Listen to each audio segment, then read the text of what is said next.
जैसे जैसे बीजेपी अध्यक्ष का चुनाव नजदीक आ रहा है और कहा जा रहा है कि 21 जुलाई तक बीजेपी को नया राष्ट्रीय अध्यक्ष मिल जाएगा, वैसे वैसे ही अब चर्चाएं संजय जोशी की बढ़ गई हैं। संजय जोशी हमने पहले भी काफी जिक्र किया, काफी ज्यादा उनके बारे में अपडेट आपको दी, और चूंकि अब उनका नाम भी रेस से बाहर हो रहा है, इसलिए उनकी चर्चा करना एक बार फिर से जरूरी है।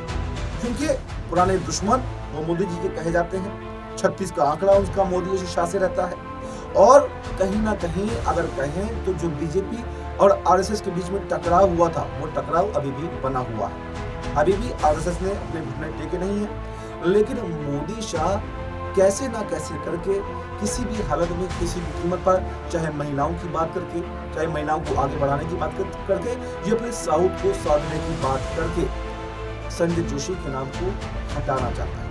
मोदी और शाह क्या दलील दे रहे हैं? दलील ये दी जा रही है कि हम साउथ से अध्यक्ष चाहते हैं, जिससे हम साउथ में अपने पैर पसार सकें, अपनी पार्टी को मजबूत कर सकें। इसके अलावा एक नई दलील दी गई कि हम चाहते हैं महिलाओं का सम्मान हो। पिछले कुछ चुनावों में महिलाओं की वजह से हमें जीत मिली है, तो हम पार्टी को महिला राष्ट्रीय अध्यक्ष घोषित करना चाहते हैं। इस पर भी संघ ने कहा ठीक है, अगर महिला राष्ट्रीय अध्यक्ष आपको बनाना है तो फिर वसुंधरा राजे को बनाइए। वसुंधरा राजे अनुभवी नेता है, मुख्यमंत्री पूर्व रह चुकी हैं, अभी उनके पास में कोई जो है बड़ी जिम्मेदारी भी नहीं, उनको बनाइए। लेकिन उनके नाम से भी पीछे हट गए। ये देखा जा रहा है कि किसी भी बात को मोदी शाह मानने को तैयार नहीं है। अपनी मनमानी पूरे तरीके से कहीं ना कहीं वो पार्टी के अंदर कर रहे हैं, और संघ अब आमने सामने बिल्कुल आ गया है और उनकी बात को मानने को तैयार नहीं है। उसने 3 नाम फाइनल कर दिए हैं, या तो संजय जोशी पहले नंबर पर अभी भी बने हुए हैं संघ की लिस्ट में, दूसरे नंबर पर वसुंधरा राजे और तीसरे नंबर पर नितिन गडकरी का नाम है।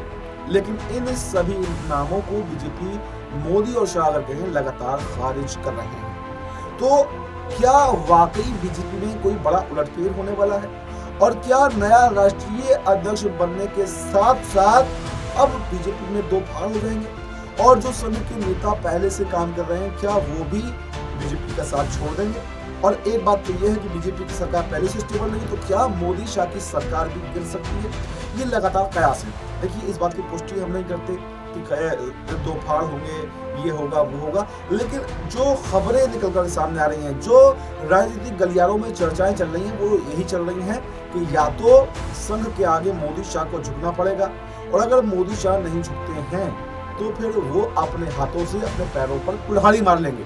क्योंकि मोदी जी खुद संघ से निकले हुए नेता हैं, और संघ ने ही बीजेपी को बनाया है।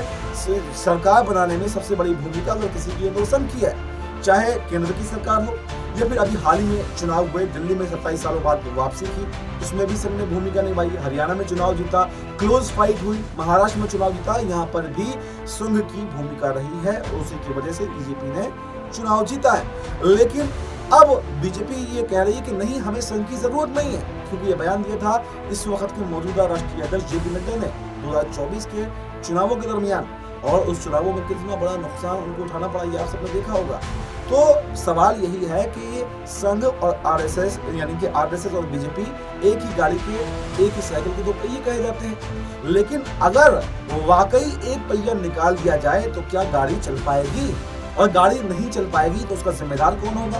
क्या मोदी शाह उसके लिए जिम्मेदार होंगे? ये सब उसके लिए जिम्मेदार होगा। क्योंकि बात तो यहाँ पर बिल्कुल आमने सामने की टक्कर हो गई है, कोई भी झुकने को तैयार नहीं है। संघ साफ कर चुका है। क्योंकि आपको ये बताऊं कि कुछ समय बाद में अब संघ को भी नया प्रमुख मिलने वाला है। मोहन भागवत की जगह कोई नया प्रमुख आएगा। मोदी शाह इस बात का इंतजार कर रहे हैं कि कैसे न कैसे बस ये दौर काट लिया जाए, नया राष्ट्रीय अध्यक्ष हम अपने पसंद का बना दें, फिर उसके बाद में मोहन भागवत जो है वो बदल जाएंगे, और हमारे जो रिश्ते खराब आरएसएस से हुए वो वापस से ठीक हो जाएंगे। लेकिन मोहन भागवत भी अड़े हुए हैं। वो ये चाहते हैं कि उनके रहते उनका दबदबा बीजेपी के अंदर बना रहे, कायम रहे, और उनके रहते राष्ट्रीय अध्यक्ष जो है उनकी पसंद का बन जाए, जिसके बाद में वो अपने पद पर नहीं भी बने रहेंगे तो उनका इंटरफेयर जो है, और आरएसएस का इंटरफेयर तो बीजेपी के अंदर बराबर रहेगा। और संजय जोशी पुराने वफादार सिपाही आरएसएस के रहे, तो उनको उनकी वफादारी का इनाम भी मिलना चाहिए। ये जो तर्क है वो मोहन भागवत का तर्क है। लेकिन किसी भी बात पर सहमति अभी तक बन नहीं पा रही है। तो ऐसे में ये देखना अब काफी दिलचस्प होने वाला है कि क्या वाकई 21 जुलाई वो फाइनल डेट होगी जब राष्ट्रीय अध्यक्ष का चुनाव हो जाएगा, और क्या संजय जोशी के नाम पर मोहर लग पाती है या फिर मोदी शाह अपनी मनमानी करने में कामयाब रहेंगे। और मोदी शाह कामयाब अगर मनमानी में होते हैं तो क्या मोहन भागवत के हाथ कट जाएंगे और आरएसएस और बीजेपी के जो रिश्ते हैं वो वाकई हमेशा के लिए खराब हो जाएंगे, या फिर नया प्रमुख मिलने के बाद में ये रिश्ते जो है वो वापस से ठीक हो जाएंगे। और क्या मोदी शाह की मनमानी ऐसी ही पार्टी के अंदर चलती रहेगी और आखिर कब तक चलती रहेगी, क्योंकि एक 75 साल वाला फॉर्मेट भी है और 2 महीने बाद अगर कहें तो मोदी जी भी 75 साल के पार हो जाएंगे।